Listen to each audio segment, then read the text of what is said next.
Là. Wow, wow, wow. Ooh, that's a very good story, Cindy. Oh. Wow. Set up the train.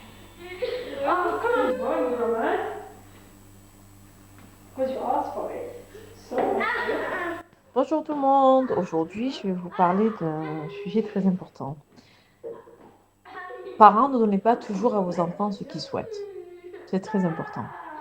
Dans cette vidéo, comme vous le voyez, Mohamed pleure parce qu'il veut mettre ses chaussures. Il veut sortir. Mais au lieu de céder tout de suite, j'utilise une diversion. Je reste calme, je respire profondément et je lui montre une autre façon d'exprimer son besoin. Je lui demande de dire I want et je joue avec les jouets de manière à lui montrer autre chose. À ce moment-là, quelqu'un m'observe pour m'aider à progresser dans mon travail avec lui. Je ne peux donc pas partir, mais je garde mon calme et je continue à l'accompagner. Cependant, je souris, je reste calme et je trouve des diversions avec d'autres jouets. Beaucoup de parents, face aux crises, finissent par céder et sans le vouloir, laissent l'enfant prendre le contrôle. En fait, laissent l'enfant devenir le parent. Ici, l'objectif n'est pas de gagner ou de perdre, pas du tout, mais de lui apprendre que ses besoins peuvent être entendus autrement que par des pleurs. Comment faire? Comment faire lorsque nos enfants pleurent? Ils pleurent tellement. En utilisant le jeu, en entrant dans son monde, dans la salle de jeu, que vous allez faire tous les jours, minimum 1 heure par jour, vous allez intégrer ces centres d'intérêt.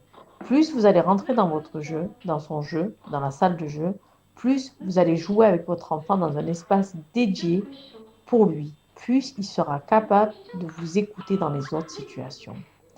C'est comme vous rentrez dans son monde et plus tard, grâce à ça, il vous écoutera. Dans la vidéo, Mohamed pleure encore, alors je transforme la situation en moment de jeu. Je prends sa chaussure, je la dessine, puis je lui montre un petit cochon. Quel est le résultat? Il s'arrête de pleurer et revient jouer avec moi.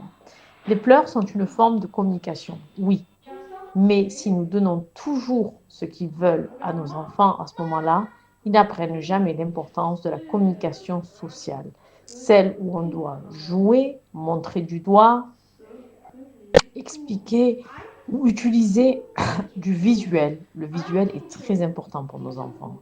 Donc, parents, apprenez à respirer, restez calme, montrez-leur pas à pas comment pointer du doigt, regarder, dire un mot et transformer leur crise en opportunité d'apprentissage. Bon courage, au revoir.